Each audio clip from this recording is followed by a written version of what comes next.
Hey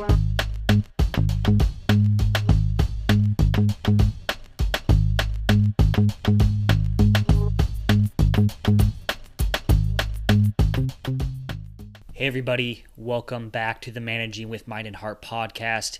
Ethan here. So today I have a bit of a different episode to share with you. What I'm sharing with you here today is a snippet of a live workshop that I recorded with a group of leaders from a variety of different organizations several months ago. So these leaders, they attended our signature leadership development series online, and this series is called, Managing with Mind and Heart. Go figure. This online workshop series is something that we hold several times a year for any leaders from any place to sign up for. And so again, I'm going to share with you a snippet of this workshop today. And over the next several weeks and months, I'm going to continue to share more snippets of this workshop. So I hope you enjoy what you're listening to. And by the way, if you're maybe interested in signing up to attend our Managing with Mind and Heart workshop series online, would love to have you there. Go ahead and just go to our website, nashconsulting.com. And if you hover over the offerings tab, you'll see a button that says Managing with Mind and Heart Online Experience. This is always a fun time. We love holding these workshops online. Again, just leaders coming from all different walks of life, some brand new leaders, some that have been managers for many years, and they bring so much wisdom to the table, and it is always an awesome time. So hope you'll consider signing up and enjoy the episode today. Oh, and by the way, we've edited out any voices or comments from any of the participants in the workshop. So you'll just hear me talking. You're not going to hear any of the interaction or questions or group work that happens all throughout this workshop series. All right, enjoy. So we're going to talk about the power differential here. And now this piece here, this is all about what we as leaders, as managers can do to build psychological safety. I think we've recognized and we've even spoken to the fact that there are several components to building psychological safety, right? It takes kind of a team effort to build that. But because this is a management workshop, let's focus on this for a moment here. Now, the power differential, it's the felt difference in authority between any two levels on an organizational chart. And now this is something, maybe not you, but this is something that I think a lot of managers don't even know or think exists. Right? This certainly was not on my radar the first time I got into a management position. So you're not alone if this isn't on your radar. Right? Now, the power differential is always present between two different levels of authority. And it's something that is going to be felt, and it's only felt by one of those two people, the one at the lower level. So I'll say the bottom line one more time. When we are in a relationship with somebody who has authority over us, we do what we can to keep ourselves safe. And by the way, a lot of this could be subconscious. Right? We're not necessarily going around thinking about, I need to keep myself safe for this person that has authority over me. Now, side note, a bit of a side trip here. We are, of course, talking about kind of organizational authority, organizational power. And I also recognize that the term power is a not super desirable term, but let's call a spade here. But there are also, and sometimes perceived difference in power due to other factors outside of organizational authority. What are some examples of this in the workplace? What are some other examples of felt difference in authority, right? And a lot of this, of course, is going to be situational and contextual, but where might this show up? What are some examples? Age, which can cut both ways. You got socioeconomic status. Race could be it. Gender can be it at times, right? Longevity, experience, expertise. There's sometimes even felt difference in power in these subtle ways, such as who uses more airtime, right? Who talks more, We can sometimes feel that there might be a power differential there. Who talks louder can be a thing. I was told in one of my kind of first management jobs early on that you talk really loud and it can be a little bit intimidating from your position. Now I still talk kind of loud, so sorry about that, but it's on my radar at times, right? How about size, right? And again, not all of this is conscious, but tall people, right? These inherent traits that we are kind of given at birth that we can't do anything about. So just know, of course, that there are going to be other factors related to the perception of power other than organizational hierarchy. And these are real things that we need to remember, right? But here we're talking about organizational authority, but power comes from other areas as well. I would say part of this is just recognizing, it comes back to the self-awareness piece and the social awareness piece. Just maybe having your radar turned on to maybe notice in different situations, different contexts where there might appear to be a power differential in other areas rather than organizational hierarchy. So this is not going to solve, some of these issues, not in this workshop anyways, but I think awareness is the first step, right? And looking for those. All right, so back to organizational authority. Are we going to be more sensitive to the power differential looking up, people that have power over us, or looking down? Looking up, absolutely. In fact, when we look down, we sometimes completely miss it. I can't tell you how many managers that I've spoken to who have said something along the lines of, well, you know what? I don't actually believe there's a power differential between me and my employees. But I can tell you what, I sure feel it with my manager. So that's the power differential right there. We always feel it from the bottom up, and we tend to miss it from the top down. And for reasons that I think are fair. I think because we have stories that we tell ourselves like, oh, it's not really a thing with me and my employees because I'm a pretty caring person. I show a lot of respect. They like me, and I'm actually friends with my employees. But just know that the power differential is going to be there whether you're aware of it or not. I don't want you to think it's only there when something is wrong in the relationship. It's just going to be there, right? And again, the power differential comes back to some evolutionary psychology. When I'm in a relationship with somebody who has authority over me, over power over me, I do what I can to keep myself safe.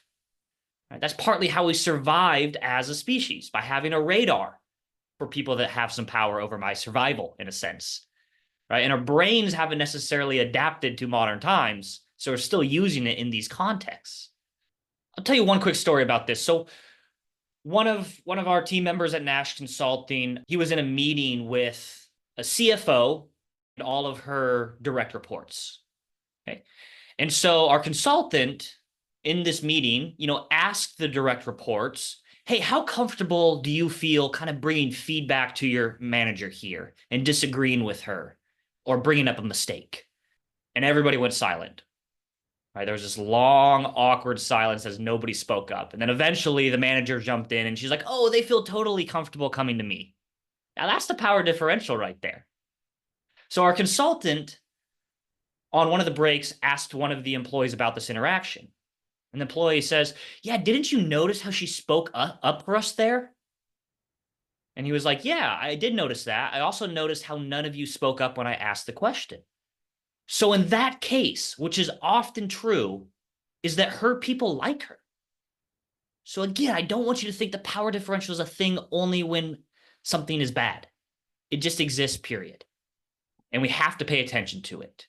Which brings me to my next question. Is the power differential a good thing or a bad thing?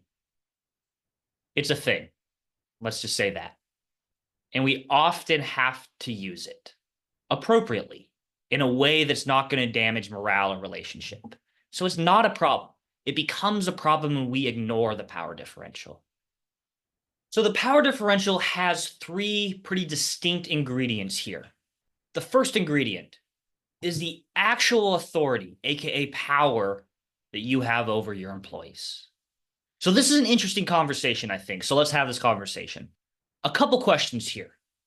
In what areas might a manager have some power, some authority over their employees?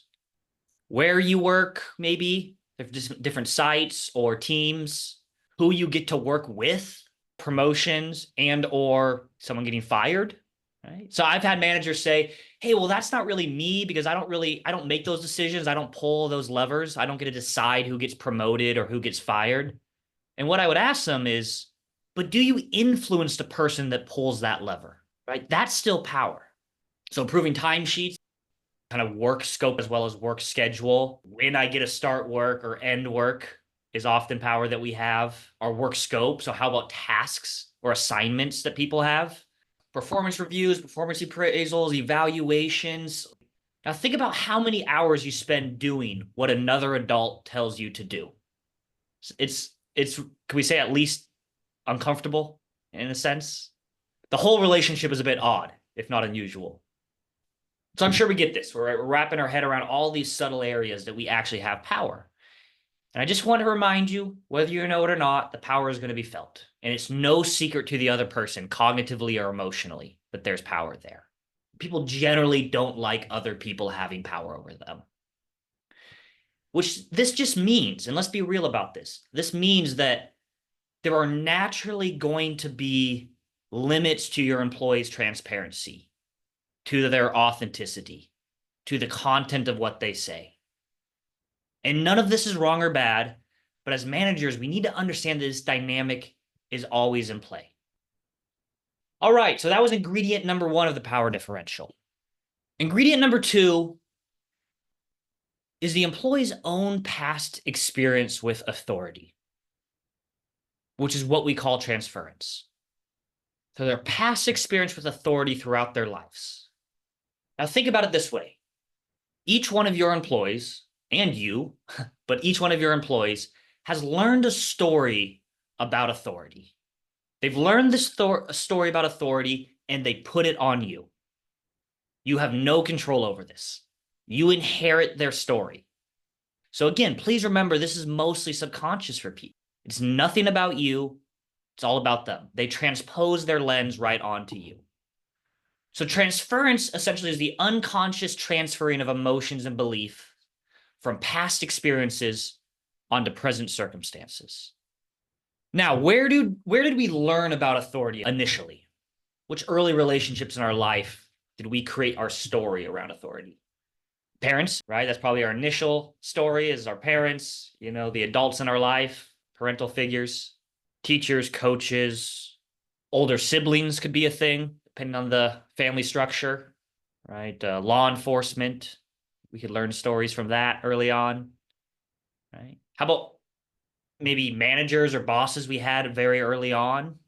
So it comes from a variety of places. It's not necessarily differentiated, but it's there, right? And it gets triggered by other situations that remind us of other situations in which there has been authority over us. So imagine this. You have an employee that's working for you, and this employee had an experience with a boss early on. Let's say they were a bit of a micromanager, and they would kind of do a lot of shaming. They would cancel their vacations for them last minute without any warning. They made them work a whole bunch of weekends. Now, this employee comes to work for you. And say 3 months into their job, you ask them, hey, I really need you to work Saturday just for a few hours. We got to get this project done. Now, might you get a bad reaction from that employee? Now, you may not see it, but it's going to be there. So again, their story, you inherit it. There's nothing you can do about it. So I want to dive a little bit deeper into this. I think this is important, but I want to talk about these 4 stages of dependency in which we go through. Now, I have the privilege of having a couple former family therapists that are now on our team, and they kind of helped me work through this concept here. I think it's relevant to what we're discussing. All right, but I want to share with you these 4 levels or 4 journeys that we go through throughout life. All right, and this is where our transference tends to come from. So the first stage we go through is the dependent stage. Now, this is the stage where you're literally dependent upon another human for survival. Like you would die without this other human in your life. This is the 6-year-old, the 3-year-old, right? The baby. Now, the truth is that most people, if not everyone, have not completely worked through this stage. In fact, I think the first couple stages here, to some degree, still working through. We've all left a piece of ourselves in these stages. So you have an employee who's pretty stuck in this dependent stage. They work for you. What behaviors might you see from somebody in the workplace that's stuck in this stage? They need to come to you for every single decision, right? They can't decide for themselves. Kind of really needed to be directed and told exactly when to show up and so on and so forth. In this stage, there might be kind of an avoidance of conflict. Maybe there's this fear of just getting in trouble, right? Fear of being wrong. This is where we see kind of just a lot of trouble with responsibility and time management, as we alluded to. Maybe kind of acting out a lot, like tantrums, the adult version of tantrums, right? Having trouble controlling their emotions in a sense. So again, I'm not explaining this to shame anybody or anything like that. Again, we've all left a piece of ourselves back in each stage. But I want you to maybe recognize what might be going on with some people you work with.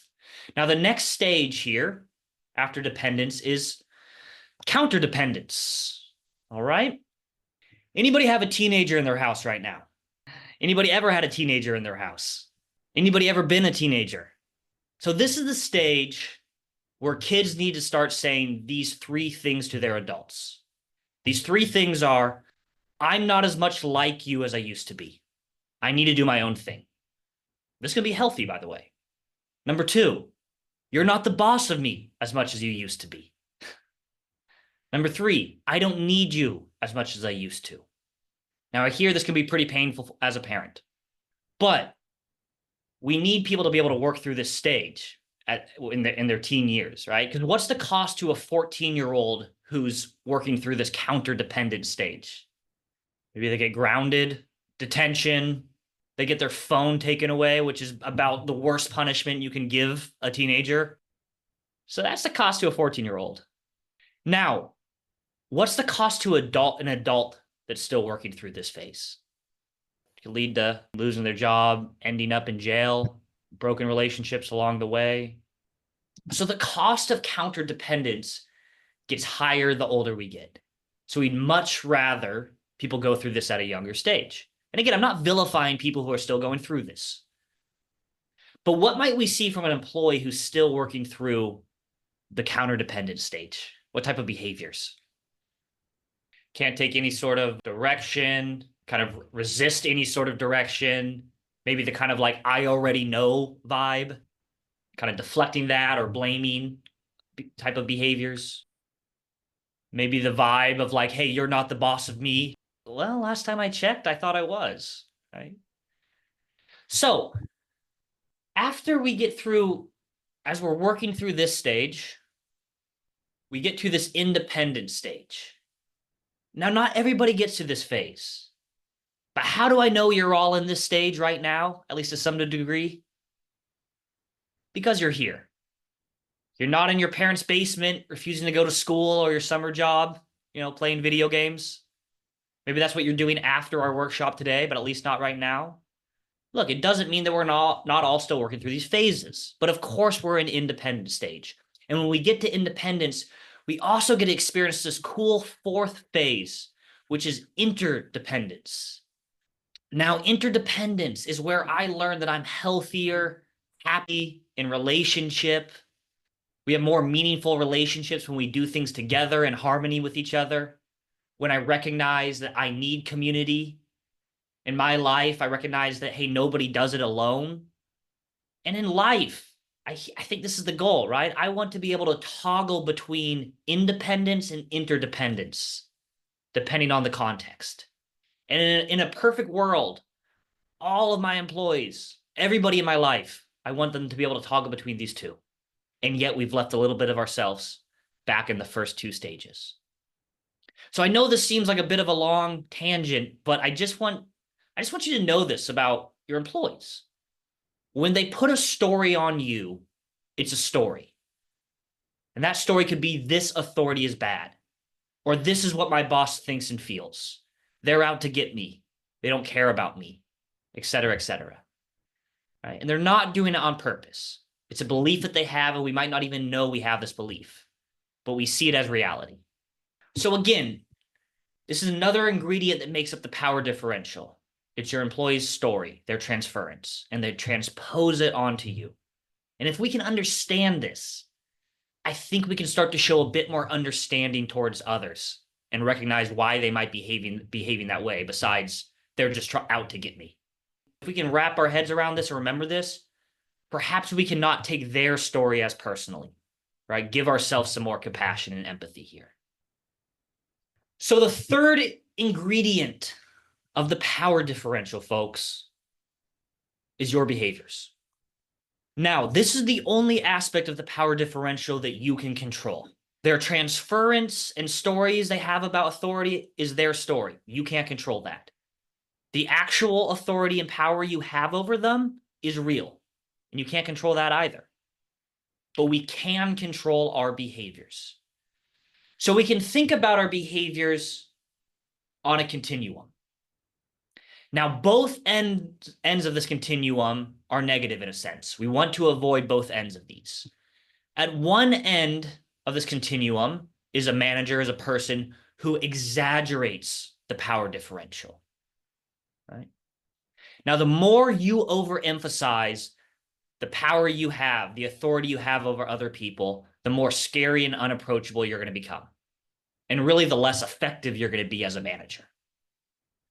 Now, the other end of the spectrum here is we eliminate our power differential, or at least we think we are eliminating our power differential. This is where I'm never going to give you corrective feedback. I'm never going to have a hard discussion with you. I'm never going to give you a firm direction. I'm not going to set structure for you. I'm not going to make a decision that you won't like. And you know what? We're going to sit together and badmouth my boss because it's kind of this, hey, let's pretend that I'm not a manager type of thing. Now, you see how this is damaging as well. Now, we see this most commonly with new supervisors, right? I certainly went through this phase. Right? Or people who start managing those that they used to be friends with, right? Going from peer to manager. But if we eliminate the power differential, we start to lose accountability, which ultimately is going to harm the psychological safety of the whole team. So both ends are trouble here. What we want to do is we want to moderate our behaviors, moderate the power differential. Right? This is where we leverage our power differential. Okay? We don't want to eliminate it because it's important, because we sometimes have to use our authority. That's the role we're in. Right? We sometimes have to make decisions and direct people.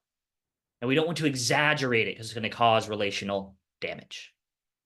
So that said, what behaviors could risk exaggerating that power differential and therefore create a lack of psychological safety? The first one on the list is just kind of angry and aggressive tone. Again, I'm sure we can all get this, but just remember that when you display power and anger together, you've actually done some serious damage, right? It's an instant way to trigger our amygdala, our fight, flight, and freeze. There's a difference, or there's a balance between just straight up favoritism and rewarding extra effort, high performance, high quality work, right? The perception of favoritism matters. And we'll actually dig into this a bit more, but if you have a brain, you have biases, right? And therefore, without maybe it being conscious to you, you will have favorites, right? You might not even recognize that, right? So having some more awareness into those biases, and part of getting awareness into those biases comes back to, now we're seeing how these are all interconnected, asking for feedback, being open to feedback, because other people tend to see our biases more than we do, at least at times. I find this kind of using imperatives to be a pretty important one. And this is one of those ones that's really easy to accidentally sneak in. But hey, you must, you have to, you will. Now, are there going to be situations where we have to be pretty clear about that? Like you have to hit this performance standard for us to, for this to work? Sure. But we just got to be careful when not using that language when it's not necessary. Uneven workloads, I'm seeing. Good. So the lack of self-awareness or emotional intelligence. Yeah, absolutely. Right. And I think it's like that's kind of the potential foundation for exaggerating the power differential, if you will, right? Like if we are not having that level of self-awareness, we're not going to be aware when we might be exaggerating the power differential. How about just kind of taking credit for other people's work, right? This can happen. And by the way, as I'm discussing these things, I want us to maybe have the opportunity to practice some self-compassion here. I can almost guarantee you, all of us, myself included, occasionally engage in behaviors that exaggerate the power differential. It's going to happen, right? And we might be looking at this list saying, oh, shoot, I think I do that. That's okay. That's normal in a sense. That's why we're here, to learn about this stuff and grow. I want to remind you something that Amy Edmondson said, which was asking for forgiveness is a really powerful way to help resolve some of these maybe missteps in the back in the past, right? Having the self-awareness to say, you know what? I think I have been doing that over-functioning thing as a leader. I'm going to take responsibility for that. I'm going to own that with my team. By the way, that over-functioning, the savior complex, have you seen that before? Have you experienced that before? This is where it's basically like, hey, you know what? Don't worry. I'll just solve this, right? I'll fix this for you. To kind of helping people work through it, right? Thinking of these opportunities as coaching opportunities for them, but just consistently taking on, kind of their burden or their problems. Now, how about this one? How about overusing our airtime in meetings, right? Being the one that talks the most or a lot. Even just based on our different personality or behavioral style, we're each going to have different opportunities here to make adjustments.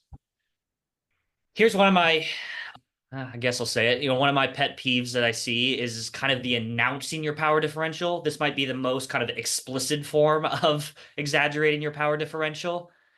Wait, why do we have to do it that way? Because I'm the manager, because I'm the boss type of thing. Now, usually when I see that when someone says it with a chuckle, right? Well, because I'm the manager. And people laugh, all right? Because we find that as, we move up in the organizational chart, our jokes become funnier for some reason, right? Imagine that, right? But just recognizing that, like, yeah, even though I was kind of joking, that's giving a message to people. I have power here and I'm willing to use it, right? In an inappropriate way. All right. So I think we're getting kind of the overall picture here of some of these exaggerate the power differential. I won't belabor this any longer, besides just saying and just kind of getting a little deeper with this. And this is my half-baked theory here. So take it or leave it. But I do think that to be a healthy manager, to be a healthy leader, I think we have to feel good about ourselves and like ourselves at some level as a human being, right? Can you see why not liking yourself could influence your behaviors in maybe a negative way? Right? Because I have this, because I have to protect this little piece of myself to feel good about myself. So I end up fighting to protect this small piece of myself that I like, which can end up damaging relationships. And this could be subconscious. But I think the more we can learn throughout our lives, and it's a journey, but the more we can learn to accept and like ourselves with humility, practice that self-compassion piece, the more effective we are going to be with others in our lives. And all of us, right, at some level, I believe, struggle with fully accepting and liking ourselves, right? All of our complacent ancestors were removed from the gene pool. So we're wired to be critical of ourselves. And I just think that every person can benefit from, what they call some sort of kind of loving kindness practice or a self-compassion practice, from therapy, from learning to like, love, and respect yourself, to learning to accept yourself. And the people in your life are going to benefit from that as well. So anyhow, I'll step down from my soapbox on that one, but that's what I've come to learn, what I've come to believe as I've kind of gone through my own journey of learning to like more things about myself and learn to respect myself. So remember, two ends of this continuum here. We talked about exaggerating the power differential, how to avoid that. Like, what behaviors would run the risk of eliminating the power differential, ignoring the power differential in a way that would actually do some damage as well. Never critiquing, kind of refusing to have a difficult conversation, right? Not giving any feedback. Because part of our job, right? We have to be able to provide feedback, right? In a managerial role. You shouldn't be bad mouthing other leaders or ever bosses. In some of our workshops, we talk about different conflict styles, right? And there's the avoidance style. And, we learned about conflict, I think, through our systems growing up and the role that we had in that system, right? So this is either takes a lot of courage for people to say, I have to be able to engage in some conflict. Or on the other end of the spectrum, it could be, I actually have to be careful about how I'm engaging in conflict. So this is why self-awareness matters here, because we don't just want to take kind of this as a blanket for everybody. Really talking poorly about yourself, fairly consistently would show up as maybe this is somebody I need to kind of take care of, right? I need to take care of my manager here. How about just, maybe allowing too much freedom? I want to be careful of how this gets interpreted. There's extremes to all of these, but not providing enough direction, right? We'll talk about, the power of, providing autonomy and ownership, and that's going to be really powerful. But at the same time, we have to be able to set some sort of direction, right?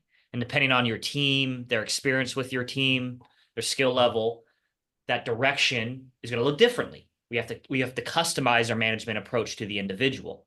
Someone that really doesn't know what they're doing yet, we might have to provide more direction versus someone that's pretty autonomous at this point, a little bit less. But yes, we still have to be shooting in the right direction. I have to create the confounds in which they are operating it. In a later chapter, we'll talk about this concept called triangulation, which is kind of negativity, gossip in the workplace, and how, our role as managers to help kind of squash that a bit amongst our team. But it starts with us, right? It starts with us.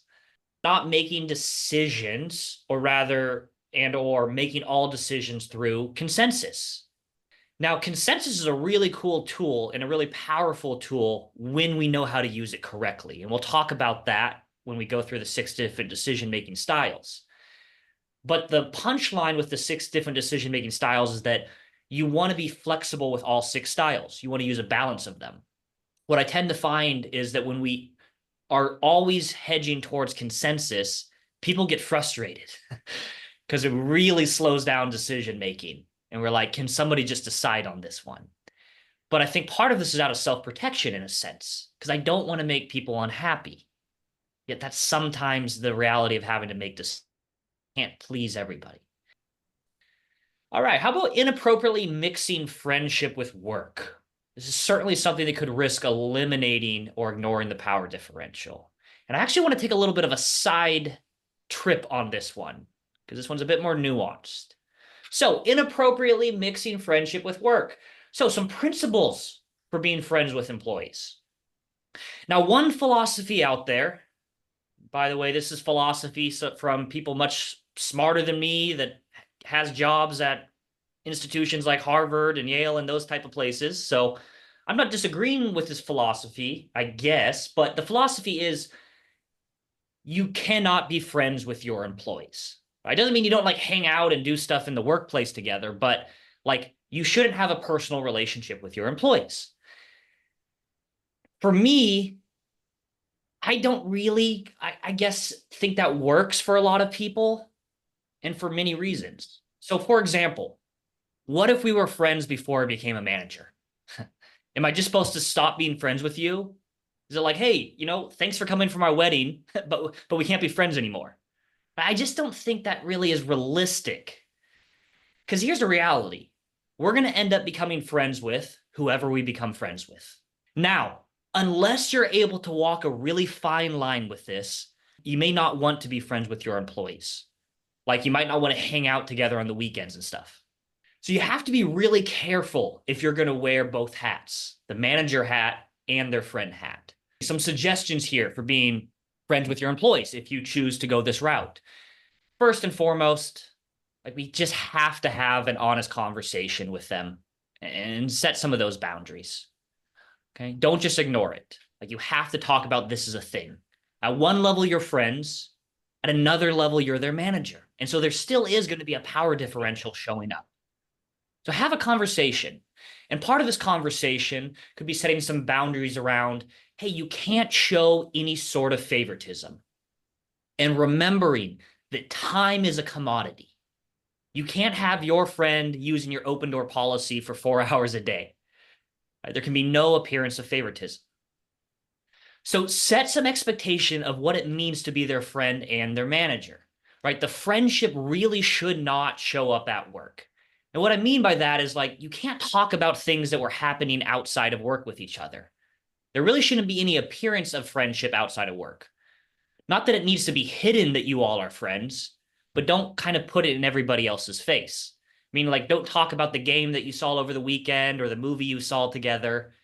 Right? It also means you don't go out to lunch with your friend 3 days a week and not other employees that you have. So just remembering, time is a commodity. The other piece here is just like not sharing what I would just call kind of inside information, right? Talking about off-limit topics outside of work. This includes, bad mouthing the organization or others within the company. It includes discussing decisions that other people aren't privy to. This includes asking for opinions about work stuff that you're not really asking other people about, for example. So not sharing that insider information. And then just remember that you're always wearing your quote unquote company hat, your organization hat, right? Even outside of work. So you still have to be somebody that your friend can respect again on Monday after the weekend. So just some thoughts here about setting some boundaries. I really don't think it's wise, in my opinion, to discourage you being friends with somebody you're already friends with. Just have an honest conversation. Fair enough? By the way, it's never too late to backtrack on this. You might have somebody that you manage that's also your friend. Hey, have this honest conversation with them. This might be something you'll add to your action plan. Set some boundaries there about how this is going to show up and not show up. We're now to the moderate your power differential. But I really want you to think about this.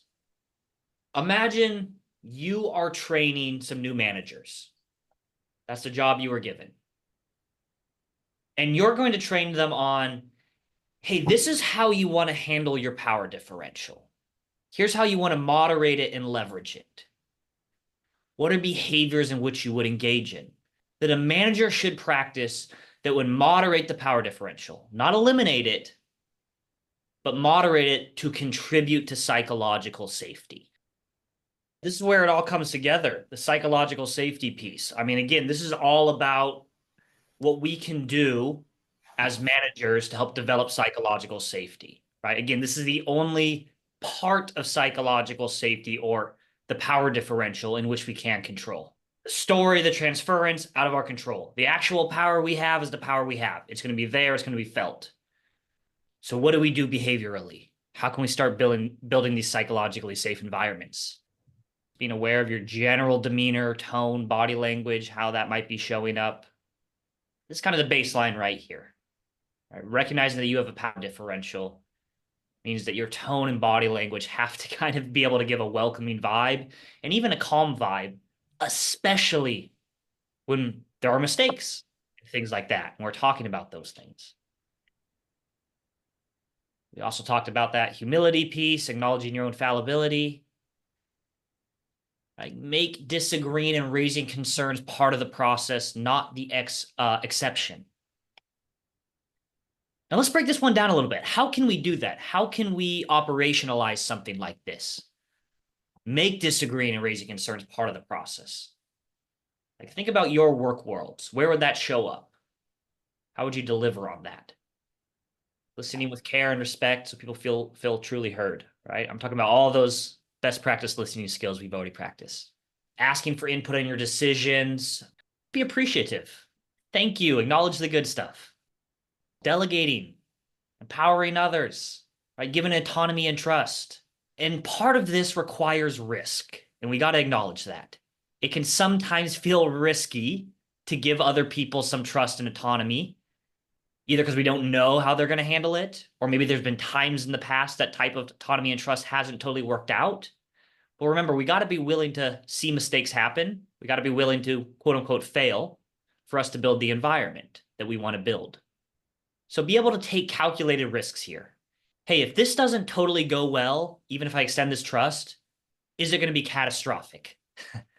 If not, and you take a small loss because it doesn't go well, right, the dividends that's going to pay in the future could be huge. Asking for feedback, which is a step further than just receiving feedback non-defensively. Like, let's do that too. But to say, I actually want to know how I'm doing. And not only that, I want to know what I'm missing, right? Or what we need to do differently or better. Extra credit for these is when you actually make it clear why employees' voices matter, right? It's one thing to ask for their voices, but help them wrap their head around, actually, why does this really matter for you? What specific perspective or voice or experience are they bringing to the table that you want to hear from? And or helping them recognize, in a sense, kind of the power of creating this type of environment, of creating psychological safety. Hey, the more we can hear concerns, input, right, the more diversity of perspective we're going to have, the better decision-making processes can be. That's why I want to hear your voice, right? So it's asking for it and the why. Okay, I'll give you a tactic here that at least for me, tends to work pretty well. And I'm talking about, you're in a meeting with people, you're in a meeting with your team. When you see disagreements starting to crop up, concerns starting to crop up, I suggest you actually pause right there. And this seems counterintuitive, but you kind of stop and say, hey, this right here, this is really excellent. This is exactly the type of conversations we need to be having. This is exactly the type of stuff I'd hope to be hearing in this meeting. And what you're doing in that situation is you're providing them a reward in real time. And it causes everybody to stop and wrap their head around what's going on here cognitively and say, oh, okay, yeah, this is good. It gives people permission to keep doing that. And so as building this environment, don't be afraid to do that. And trust me, it feels awkward. It feels awkward to stop that, and it almost feels a little like parental at times.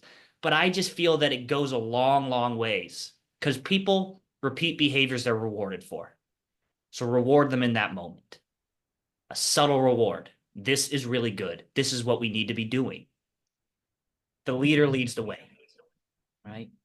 You can't expect to see things on your team that you're not doing yourself. Often what I like to tell people, if they're willing to listen to me, is if you're seeing things on your team that are not demonstrating psychological safety, that you want to try to change, take an internal focus first, right? See what's going on there before you start looking outwards and trying to correct other people, right? In other words, kind of clean up your own front lawn before we start to try to ask other people to clean up theirs, right? And by the way, that can happen in parallel with each other, right? We don't want to get into kind of a paralysis by analysis, but make some adjustments at the same time that you're inviting other people to make adjustments out as well. When you can acknowledge your own fallibility and practice humility, you're given a little bit more leeway to work through the stuff that you need to work through without it feeling like I have to totally get this completely right before I can have these expectations for other people. And it's just about making the implicit explicit. Hey, we need to keep a tidier office.